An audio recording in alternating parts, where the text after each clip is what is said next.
Thank you so much for joining us today. We're glad you're spending your Monday morning and afternoon for some of us. I'm in Texas, so it is definitely afternoon here. So we're glad that you're spending your time with us.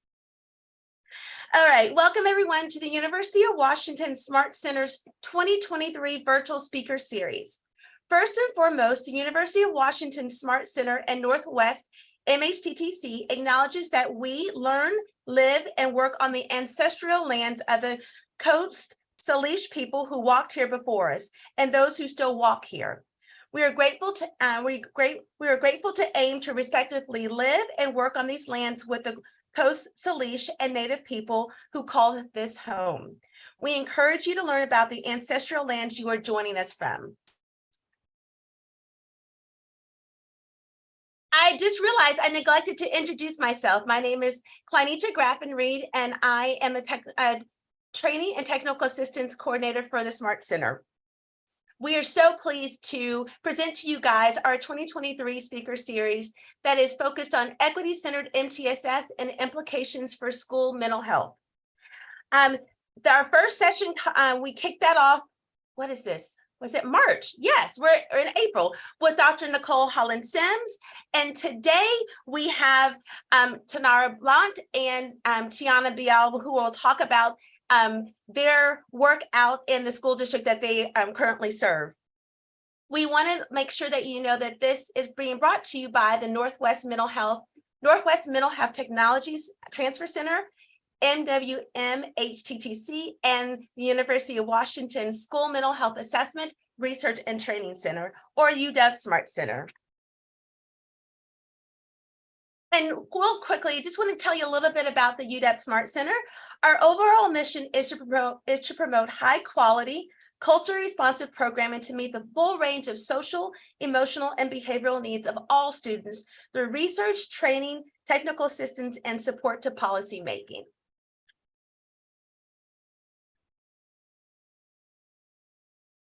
Role of the Smart Center. Well, we set the context by doing basic research on school mental health.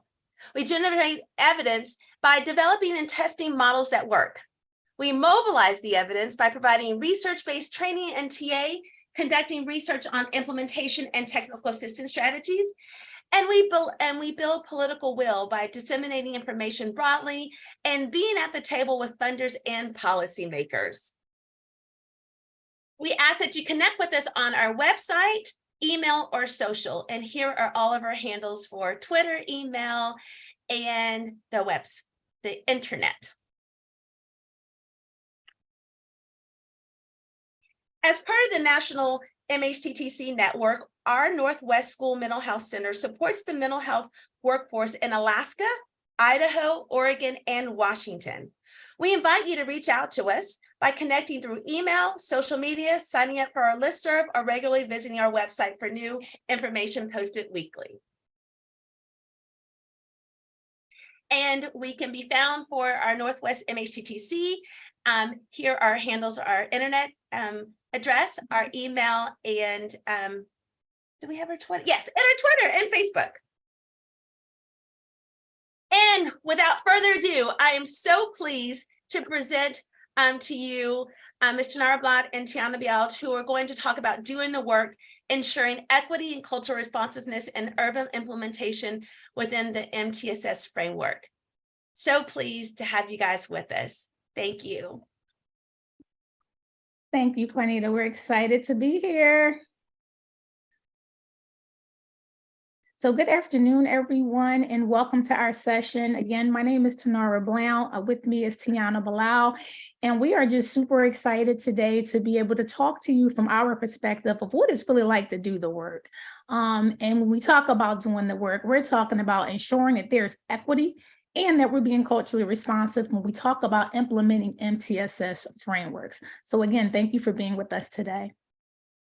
And of course, this is our session, Doing the Work. The objectives of what we're going to speak about today, we're going to start off by talking about what is equity, and then we're going to talk a little bit about what is MTSS.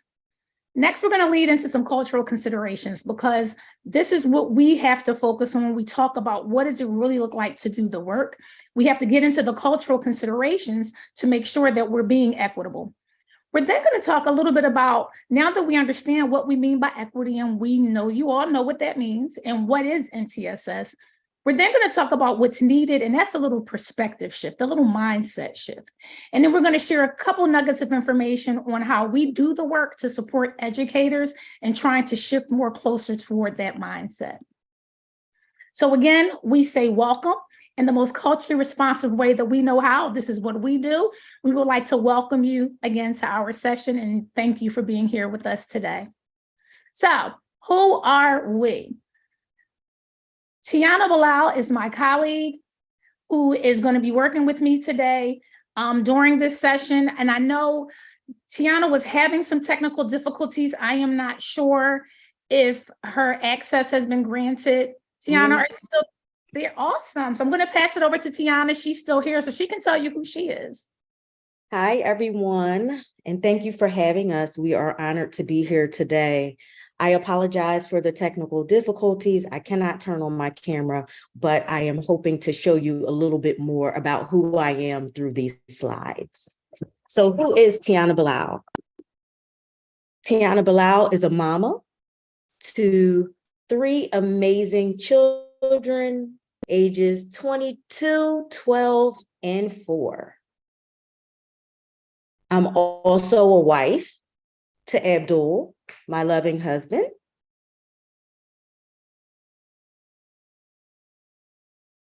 I'm a sister,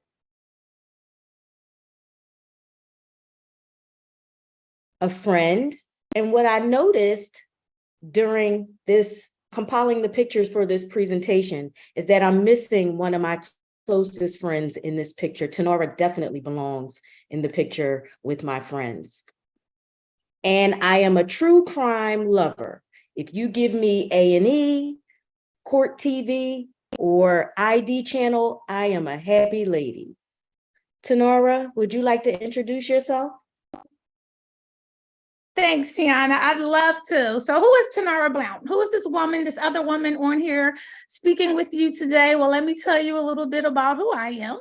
We like pictures, so following suit, I am a mom. I'm a mom to many. I have a wonderful blended family. You can see us there on the beach. That's who I am. First and foremost, I am a mom to my wonderful children, even my bonus children. I am a wife to my husband, Mike. Mike and I are happily married, going on 10 years. I'm expecting that ring upgrade next year. Happily married to my husband, Mike. I'm a friend. I'm all about my friends. Those are my besties. We've been friends since kindergarten. Now, I'm a Rocky connoisseur, folks. I'm from Philadelphia. Yes, I grew up watching Rocky. I love all things that is Rocky.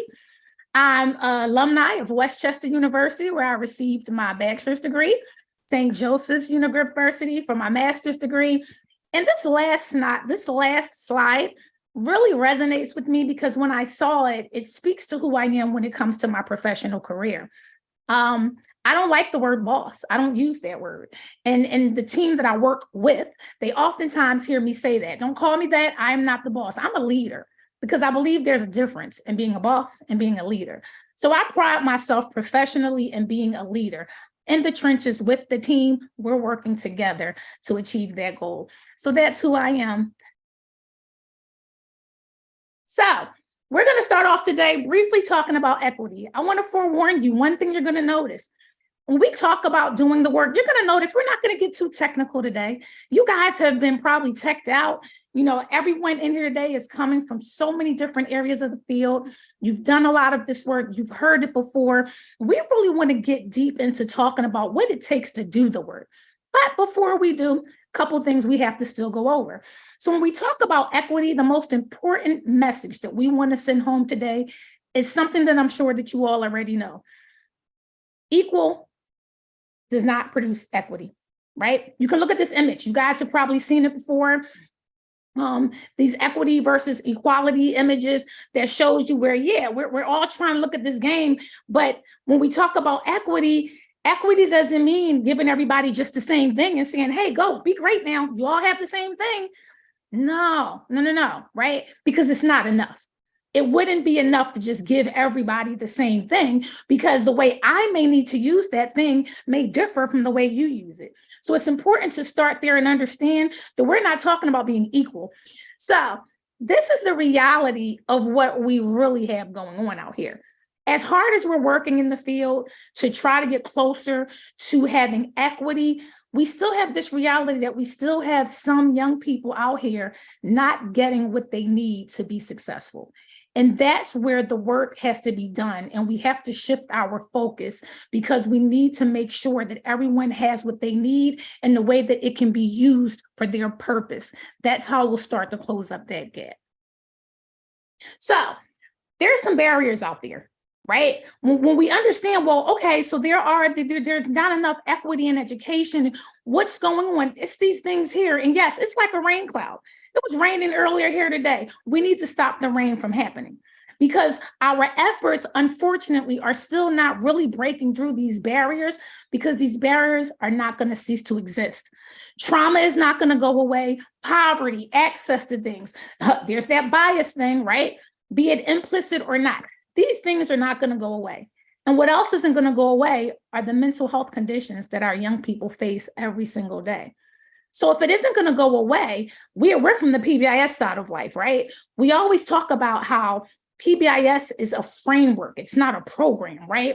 We're not trying to fit the round circle in that square. No, instead, we have to make the systems work so that people don't have to change who they are, especially when they can't. Okay, so these are some of the barriers that we all know that are out there. What are we going to do to try to break through these barriers to ensure that we have equity? Let's shift it to the classroom. Let's shift it to the schools. This is where we work. It's where I come from, right? I started off as a teacher. I've been in the classroom. I taught high school. God bless everyone who teaches K-8. I don't know how you do it. You all are superhumans. However, let's think of those behaviors, right?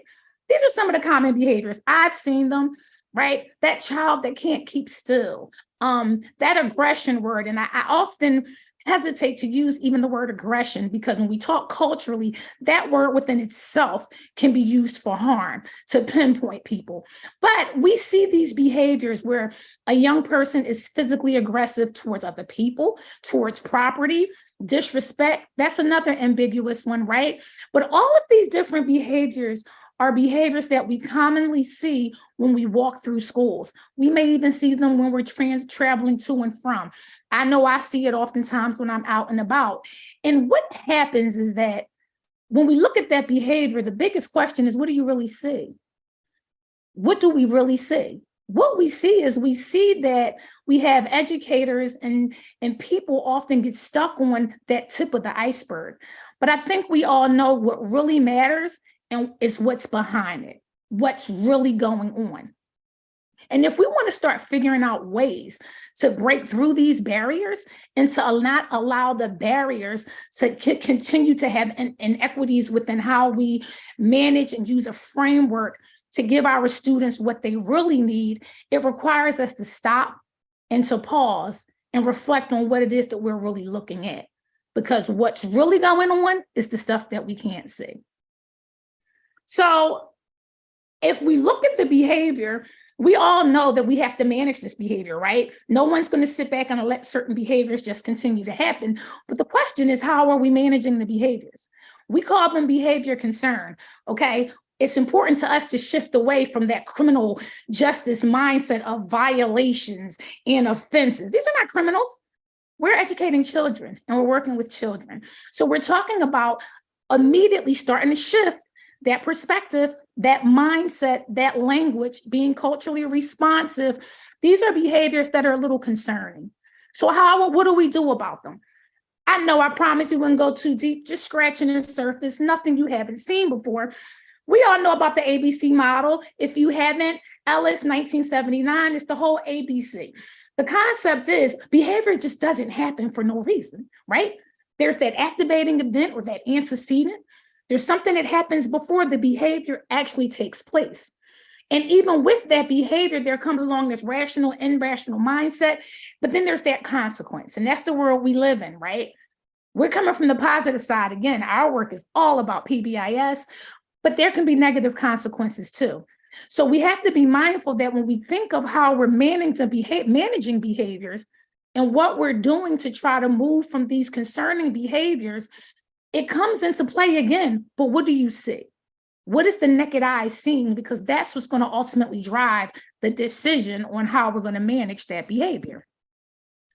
So what are we really looking for? I've been here before, I'll admit it.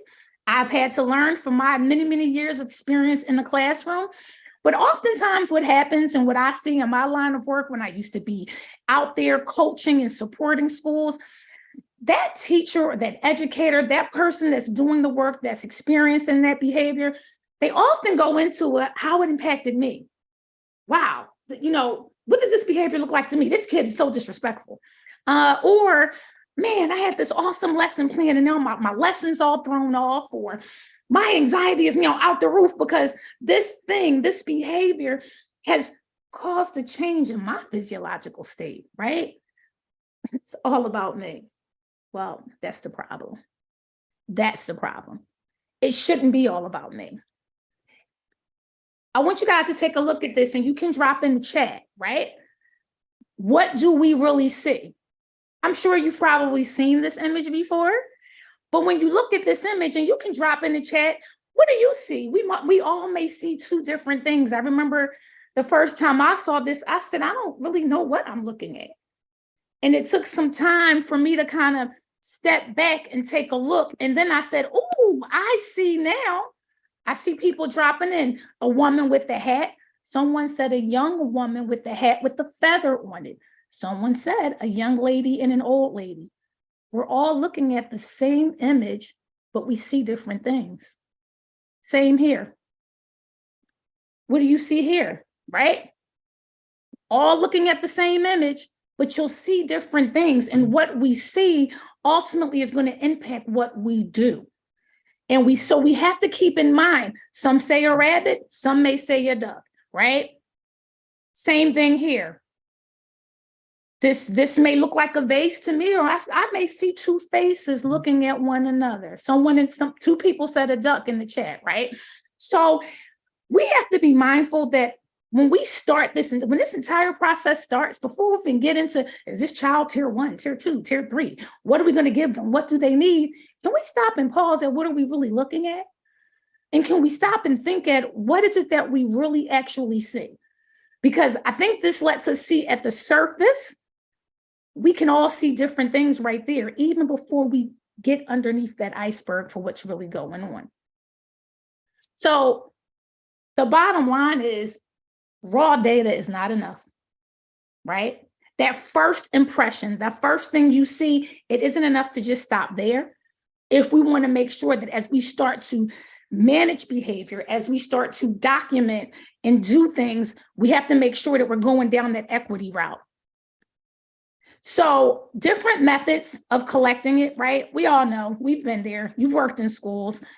There are a number of different things that are in someone's playbook for managing behavior at the school level. Hopefully we have progressive discipline. We'll talk about that later. But there are a number of different things that we can do. But all of these methods, whether it's a conference with the student, to a detention, to some type of suspension, which we never recommend, a restorative practice, period, whatever it is, all of these methods of behavior management have one thing in common, and that is we want to make sure that we're using those things to collect data. We use all of those things to start to document what it is that we see. But documenting is only the first step. Because as I mentioned before, we're seeing different things. That tip of the iceberg, what's really beneath, we must disaggregate the data. The raw data alone is not enough. First and foremost, we have to disaggregate the data. What are we really looking at? Not only must we disaggregate that data, we have to understand and make sure the reason that we're collecting that data is it's right. It's not to be punitive, it's not to bring about harm, but it's really to do something. And then we have to use that data in a way to make sure that we're really getting students what they need. So there's this tiers, we've talked about it, that triangle's coming. I didn't want to put it here just yet. But then we use all of this data. Once we can really disaggregate the data, to really know what it is that we're really looking at, to really factor what's beneath that iceberg, that's when we start to talk about these levels of support of what students need. And these systems, they have to talk to each other. So I'm going to get ready to pass it over to Tiana, because she's going to start to talk to us about those 1, 2, tier 1, tier 2, tier 3, MTSS, and what it really is as we start to focus and really zone in on how we use this framework to ensure we have equity and that we're being culturally responsive. Tiana? Thank you, Tanara. So as Tanara mentioned, we didn't want to, but there are some pieces that we do have to. When we start to talk about MTSS, I want you to keep in mind that MTSS is the umbrella term that describes an approach that addresses academics, behavior, social, emotional needs of all students. We want to keep in mind that it's important to consider the whole child when you're addressing student needs. Tanara, can you advance to the next slide? The MTSS framework helps to provide the overall structure for school mental health supports. It ensures that students can access a continuum of services at various tiers, as Tanara mentioned, tiers 1, 2, and 3. It's an approach that addresses academic, behavioral, and emotional needs of all students. It facilitates collaboration between all stakeholders, including students, family members, and community members. And we'll talk a little bit more about that as we get further along in the presentation.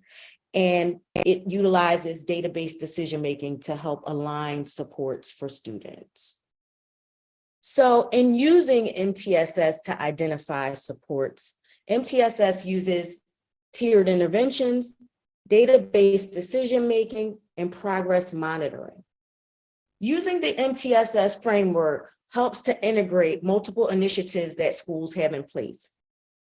It helps to strategize resources and identify staff who can be trained to collaborate and utilize evidence-based interventions at each tier. At the tier 1 level, we see some of those more universal supports, including the use of maybe school-wide norms. As I mentioned, as Tanara mentioned, that we come from the world of PBIS.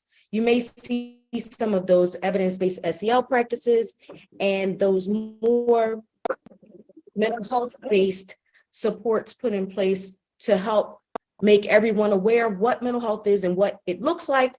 We have something called Youth Mental Health First Aid, which everyone may be aware of. Following up with that, the next component Tiana just referenced, we have our tier 1, tier 2, tier 3, from our school-wide all the way to individualized supports at the tier 3 level. The next component that's important within TSS is that database decision-making, right? So remember, when I mentioned earlier, when we talk about the data, we have to disaggregate that data first and foremost. I cannot say that enough. We can't look on the surface and see. I can't tell you how many times I've worked with school teams and they'll say, oh God, 8th grade is just out of control. And I'll say, really? Show me the data to see that. And then you look at 8th grade and figure out they technically have about 5 high flyers who are really accounting for most of the activity, right? So you have to disaggregate the data. You have to make sure there's no disparities in that data so that you know what you're looking at before you make these decisions. So the analyses of these different data sources, we have to take, again, Tiana mentioned the whole child, right? You have to factor in everything from behavior to attendance to grades, screenings, everything. And then you want to align that to the supports and the services that they need. You're not going to have outcomes that are desired if you're not following the data and the right data. So when we get into ensuring that this MTS framework is working in a way to truly support the whole child, again, mindset, what are we really looking at? What do we really see? What's really there? So there's also the progress monitoring aspect. So once we analyze the data, we look at the data, we've factored everything that we see from disparity all the way through to what the real issues are, what the real problem is at hand. We now have to set some goals as we progress monitoring, and we want SMART goals, right? We've heard that before: specific, measurable, attainable, right? We need to make sure there's SMART goals. And then we have to plan that strategy that we're going to use in order to intervene to get the child what they really need. Gathering all of the data, progress monitoring it. But that MTSS team is important. Who's doing this work, right? We need some administrative support and we need strong administrative support. But more importantly, You need that broad representation when we talk about the stakeholders. In our PBIS world, we say in a heartbeat, if the team does not mirror the demographics of the students, you don't have a team.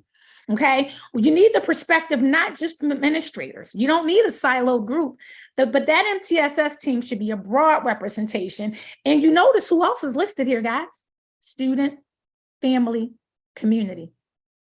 Who else can better really keep us informed about the whole child than the stakeholders that come from the same place?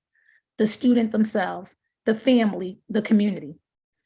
And then that team has to be culturally diverse, right? It just has to be.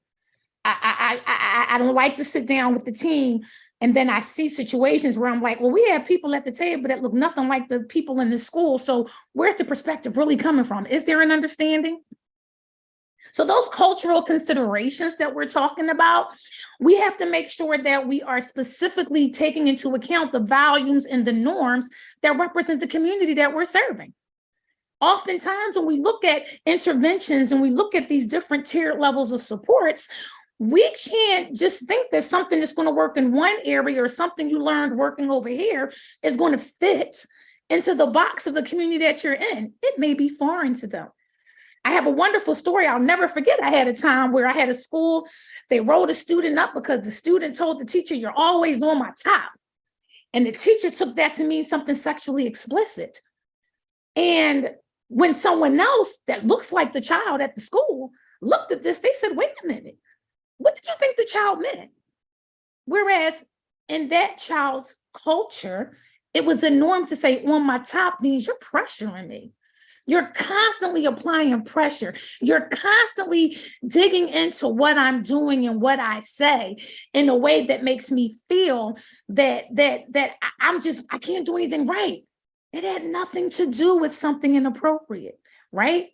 But this is why we have to factor in and understand the community in which we're serving. This is why that MTSS team, it's crucial that we have these cultural considerations. And when we talk about them, we talk about it all: age, gender, ability, economic status, everything. We have to make sure to serve that we're servicing a community that we understand.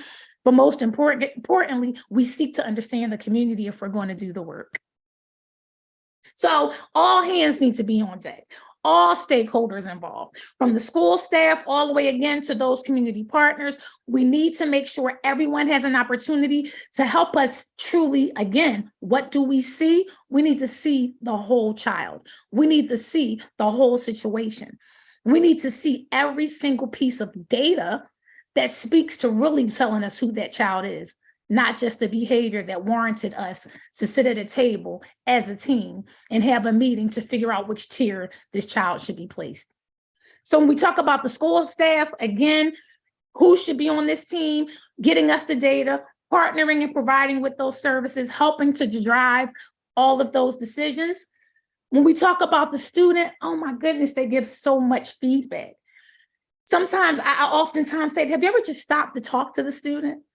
Do you ever just stop to get their input and their feedback to understand from their perspective what's really going on? Let them help with the implementation of the plan, right? It's important because they have a voice. They should have a voice. And then the family giving us that outlook that we don't see and we may not know. Because we all know children can show up and show us one side, but again, that iceberg, there's always more. So using the family, getting the family involved, encouraging them to help and work. And guess what? Bring some of that stuff at home. Try to bridge the gap between home and school. Connecting the two to ensure that we're speaking the same language, that these norms are understood. Looking at what the norms are at home and adapting what that looks like. How can that align with what we're doing in school so that this child can understand? We never have a right to tell them what they were taught or what they're doing is wrong. What we can do is say we respect what you do at home. We want you to respect how our community in here is doing things. But most importantly, we want their voice and their input on what that school community should look like. And our community partners, again, helping us get the services we need within the schools, having that constant link, having that flow, you know, and we talk about a village, right? It takes a village. That village is important because they bring so much information and they can bring in additional supports that we don't think about. oftentimes we have people that work at a school that aren't from that community, right? So there's constant pieces that can be brought in from all of these other stakeholders that we definitely want to factor, and we want to make sure all hands are on deck. Why? We need to shift some perspectives, okay? So we said before, we see behaviors on surface and we see the behavior, it's not enough. Because if we get stuck on what it is that we only see, then what's mattering is just what's on the surface. But what we really need to factor in is what's beneath. What are we really looking at? How do we shift the perspective? First and foremost, we need to educate educators beyond academics. Educating educators beyond the academics. All educators, I'm one of them. We went to school, we've practiced, we've done our due diligence in the field, and we've done our practice teaching, and we took the classes, and we have our degrees, and we have our certifications. We've done all of that. We have the academic knowledge that we need to bestow all of this education amongst young people, but it isn't enough.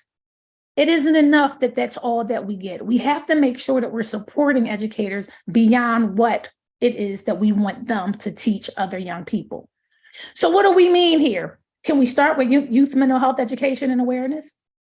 I remember being a classroom teacher, and I remember sitting in trainings and learning certain things. And there are even things that I learned when I was in theory in school that when it came time to application, it looks a little different, right? It looks a little different when my personal stuff comes into play.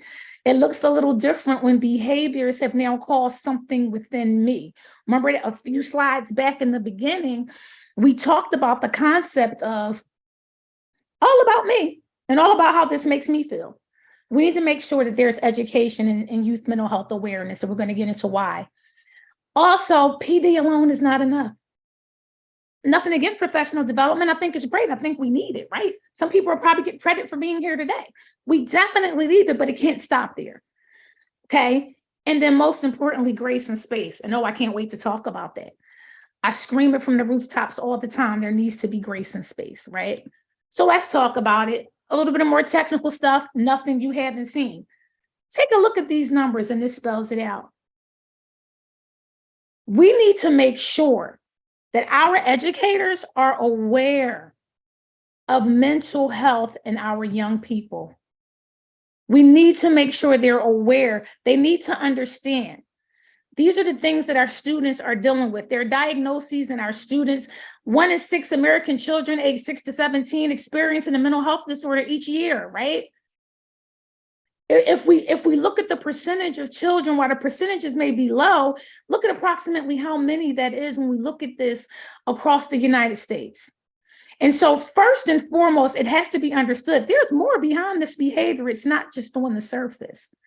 And so the perfect starting point is making sure that this information is shared and that our educators can understand who is the population that we're really dealing with. And most importantly, look at that, 50 to 80% of our school-age children not even receiving the mental health care that they need. So this training is important. Why? It's all connected. If I don't understand the why, if I don't understand what's behind the behavior, my response to the behavior is going to lead to some of the inequities we see in education. It's going to help to build a bigger gap and to restrict access to children that maybe did not receive the proper response of what they needed. Why? Because someone wasn't aware enough, or someone got into their own feelings, right? Something was documented for this reason other than that. So understanding that there's a connection and that the impact that these things have on the other peers, understanding that it's treatable. Our children are not lost. It is treatable, right? Keeping these environments conducive for learning. Ultimately, that's why they're there in the first place. But also, educators, we can't forget about making sure that they can protect their own.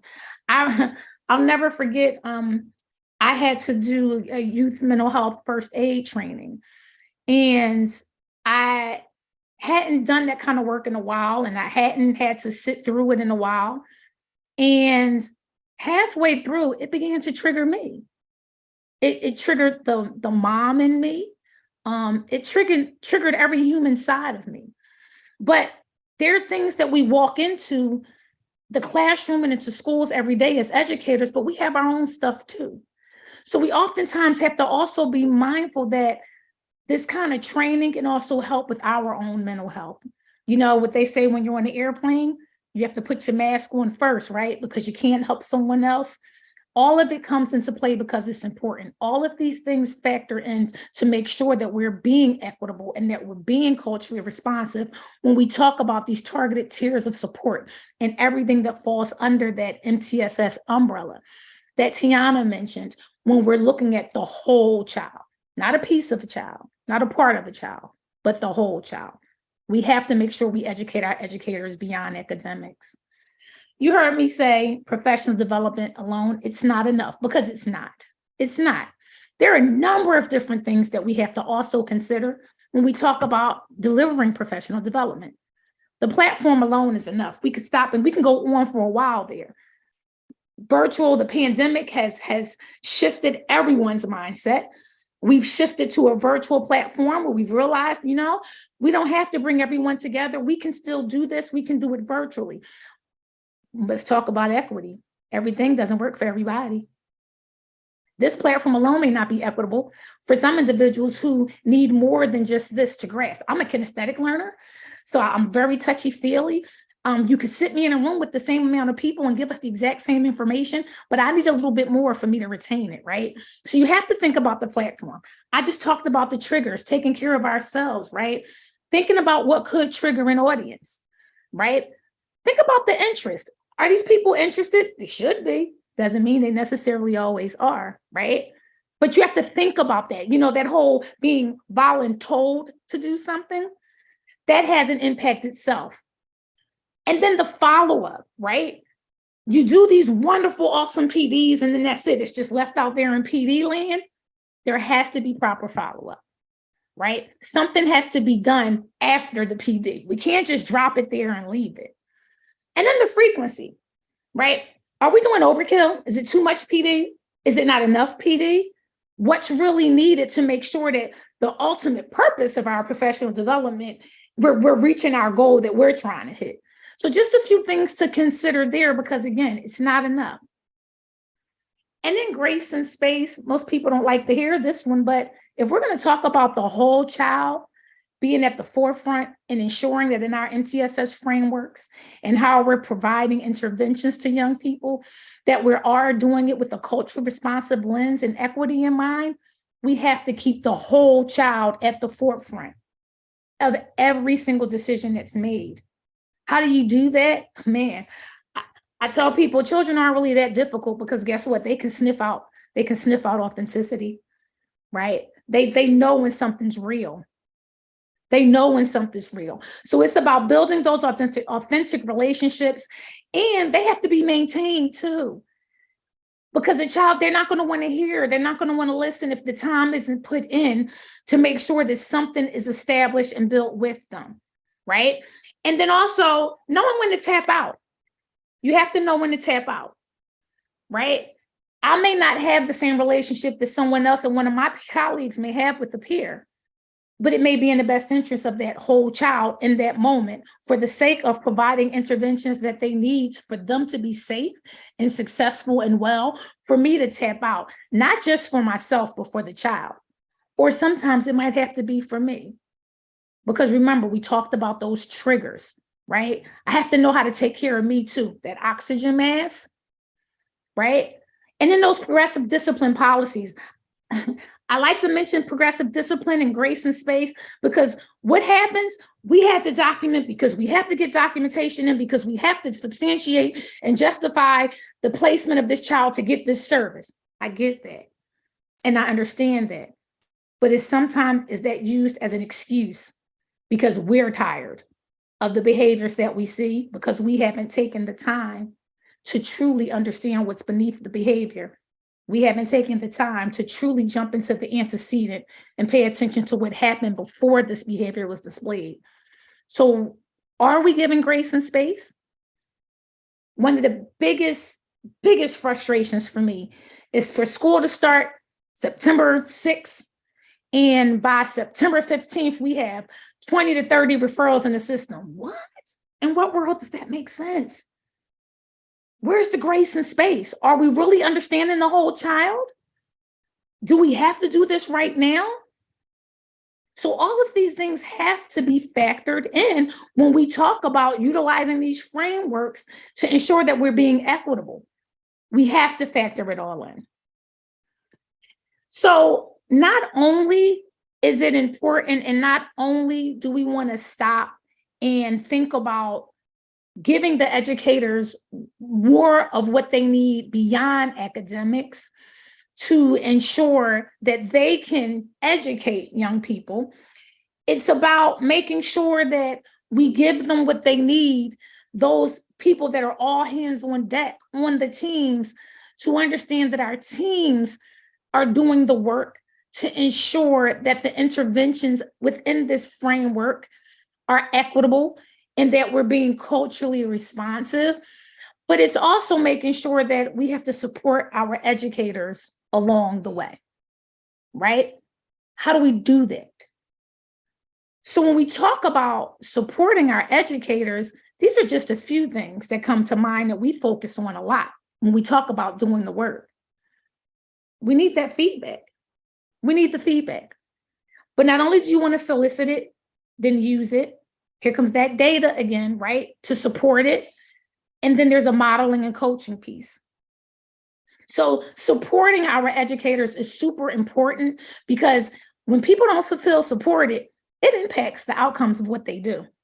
And how can we expect to have educators being equitable, wanting to be culturally responsive when working within these frameworks, wanting to make sure that students are being looked at as a whole child if they're not getting what they need? We're kind of talking out of both sides there, right? So when we talk about soliciting feedback, we need to ask all those questions. I think the most obnoxious thing we could ever do is sit back and assume we know what people need. I don't know, right? Again, the shift of the mindset. I may be able to think I know what you need, but the only way I'm really going to know is to ask, right? So it's asking them, hey, what do you need? What's working? What didn't work? But we can't live in the world of complaining. It's great to get that. This didn't work. This did work. This didn't work. This didn't work. But now let's shift to ask for some solutions too. Because when we give them an opportunity to not only share what didn't work and sharing what's needed, it's also helpful for buy-in to now say, so what are some of the things then from your perspective that we can do to make this better, right? So asking, and then also asking for solutions to fix it. And in doing so, again, there's always things to consider, right? We keep talking about consider this, consider that. There are other things to consider too with feedback, because we know everybody's mindset on feedback is different, right? You might have that person living over here in that excellent, I'm good world, where you might be annoying me, asking me for feedback. Everything's great. What do you mean? I'm oblivious to it. Or this feedback it's mandatory, right? So thinking about when is the right time, how often should we get this feedback? Again, how should we ask for the feedback, right? Making it optional versus this is a requirement, you have to do this. It kind of changes the dynamic a bit. And then making sure it's realistic. We have to make sure that we're being realistic when we are thinking about the whole concept of getting feedback, and then feasible, right? We have to be realistic in considering, well, what is it exactly that we're asking for? Are we asking for something that we're not going to be able to deliver? So why even open up that box, right? Is it something feasible? So you can't think of being a support to educators and ensuring that they're being equitable in doing this work if we're not asking what they need. We've done work before, and I've been in situations where I found what they needed was to, guess what? Even really understand what it meant to even be culturally responsive, right? We're living in a time because the world has turned upside down, and let's be clear, a lot of this stuff isn't new, right? Access to education, these inequities that are there, all of this stuff has been systemic. It's been around. I remember I sat in on Dr. Nicole's series last month, and she did a wonderful job. And she shared with us, those of you that were there, she shared with us the timeline, right, of the systemic things that have happened that led us to where we are today. So we have to be mindful that we have to give people an opportunity to let us know what they need, because we might be surprised to find they need to understand the work that they're doing, not just the work that they're doing, but what needs to be done to make sure that the work that they're doing is giving us the equitable outcomes that we want. So when we get this feedback, that's great, but it isn't enough to just collect the feedback and then have it sit. You ever take a survey or someone asks for your feedback and you feel like you've given a lot of great feedback and then you just kind of never hear anything else again? And it's like, well, I took the time to share and I don't see anything happening. I haven't heard anything else, right? We need to acknowledge that we received that feedback, but we need to use it. We need to use the feedback. It is important to take the feedback and actually consider it. Just like we don't want to just document behaviors just to be documenting. We all know writing a referral for a student does nothing except allow us to collect data. What really does the work is putting in the time, attention, the grace, the space, everything that's needed to truly work with the child to give them what they need to help them improve, right? So it's the same thing here with feedback. Acknowledge the receipt of the feedback and then using that feedback. Acknowledging when feedback can't be used and why, right? But taking the stuff that we get and then applying it to the future plans that we're putting in place, and then actually doing something about it, because that's when people start to see, oh, okay, I do want to dive in deeper to this work. I see the what's in it for me.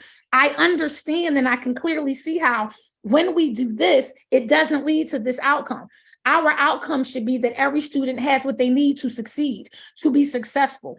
Our outcome should be, whether students at tier 1, tier 2, tier 3, any interventions, all stakeholders, everyone involved doing the work is doing the work with equity lens, is doing the work to ensure that they're factoring in the whole child.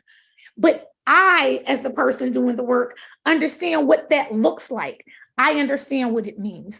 Oh, and not only did I get feedback when I didn't understand, but because my feedback was used, it helped me get to a place to do the work and do the work in a better way, because we're taking action. So when we talk about using the data, again, applying that disaggregated data, right? We should never just willy-nilly do something just because. I mentioned before, the worst thing that I used to hate seeing is, wow, I went to so-and-so school and that school's on fire. And I'm a data person. So my next question is, show me the data, to show me what's going on in here. Like, I want to know, I want to see, right? But again, not just looking at the surface data, digging deep and analyzing it, right? So that we can figure out where we need to go and what supports are needed.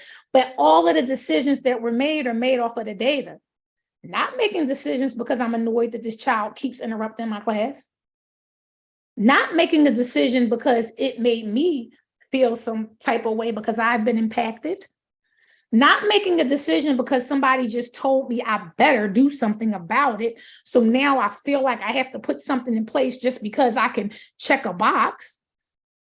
But making those decisions based on what the data shows so that I can make sure that my outcomes are aligning when I look at that data again, right?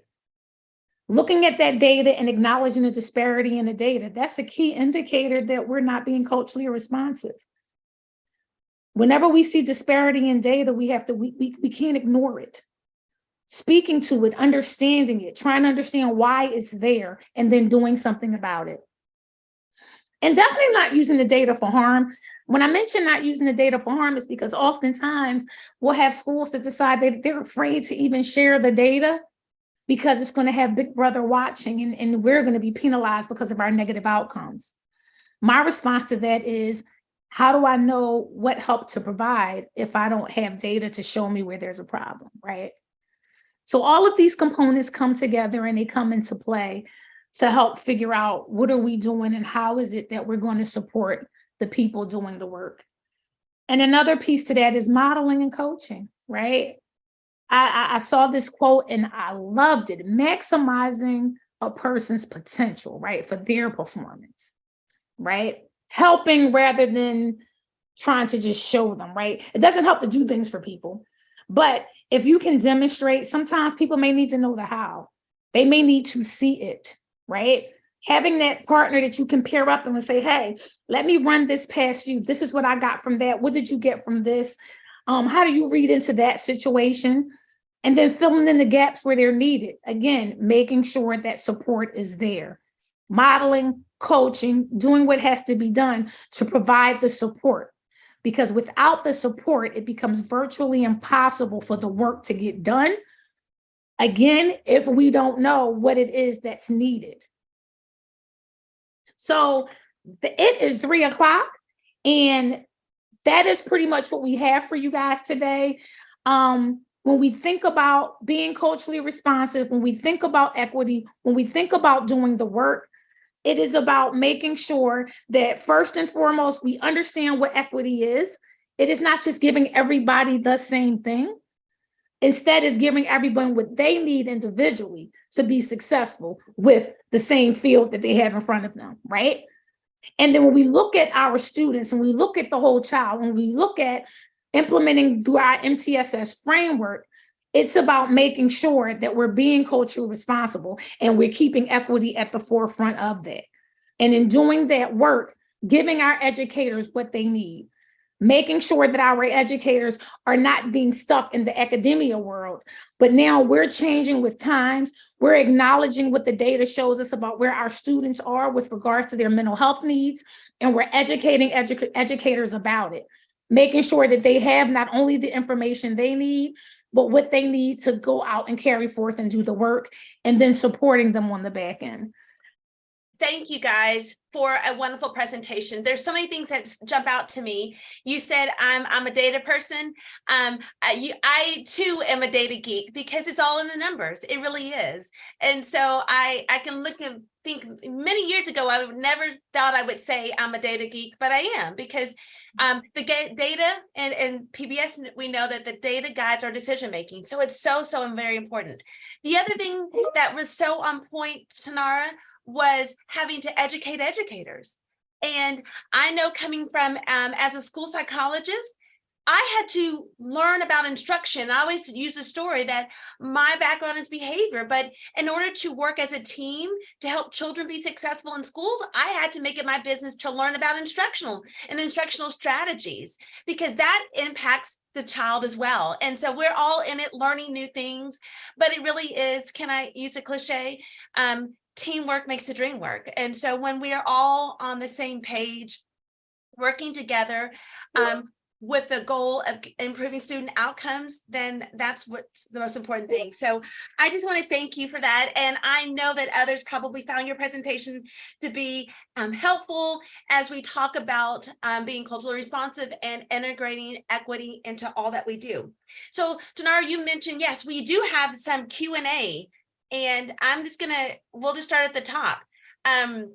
We had someone who said, this information falls right in place with the way children's mental health system is supposed to work. For example, student voice, family voice, community members being a part of the team, monitoring progress, outcome-based, team-based, etc. I wish schools and mental health folks worked more together.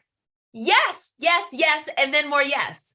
And that's really, Stephanie, that's what we talk about in terms of interconnected systems framework. Having all the school folks, which means we are all aligned, our behavior folks, our mental health folks, our our teachers, we're all on one accord. And then we bring in the outside mental health person to support our efforts. Absolutely. That is, I don't even think it's pie in the sky. We know that interconnected systems framework says that we can do these kind of things. Yes, and can I chime in and say something else about that? I love this comment where Stephanie's saying, I wish schools and mental health folks worked more together. I can only speak from my experience, and what I see is people oftentimes get stuck in their lane of work, right? So I'm an educator, that's my lane, that's what I'm here to do. That's the counselor's job to deal with that part, right? And so again, that's that shift in mindset where we have to have our educators understand you're absolutely correct. It is your job to teach them, but in teaching them, we have to teach the whole child. And you can't teach the whole child if we don't have that connection when we talk about mental health when it comes into play. And so I think absolutely, I wish the same thing, but that's why in doing the work, that's what we strive to bring home. Definitely. Yes. And Stephanie said, thank you so much. Great info put in a way that makes sense. And so I'm going to skip down to Andrea's question. She said, for many, data means strictly academic, looking at test scores, grades. How do you address that in a school culture that ends up overlooking whole child practices? Using the data, right? And so I love this one. I love when that comes up, right? Because oftentimes I'll say, that's why we have to look at the data. So if you shift back and you see, well, we have our academic outcomes are not getting achieved, I'm going to come back and look at that classroom. Because when you look at the classroom and you say, well, if you're not factoring what the children's needs are beyond the academic piece, how can you possibly give them anything academically? And if someone can tell me how to make that make sense, then I'm a believer, but you can't, right? You simply can't. You just can't. And so it's a matter of continuously using that data. We lead everything with data, and that's how we do the work. Let's look at the data here. Let's look at the academic outcomes, but let's also look at the behavior component. It makes no sense not to think of the two together as one, right?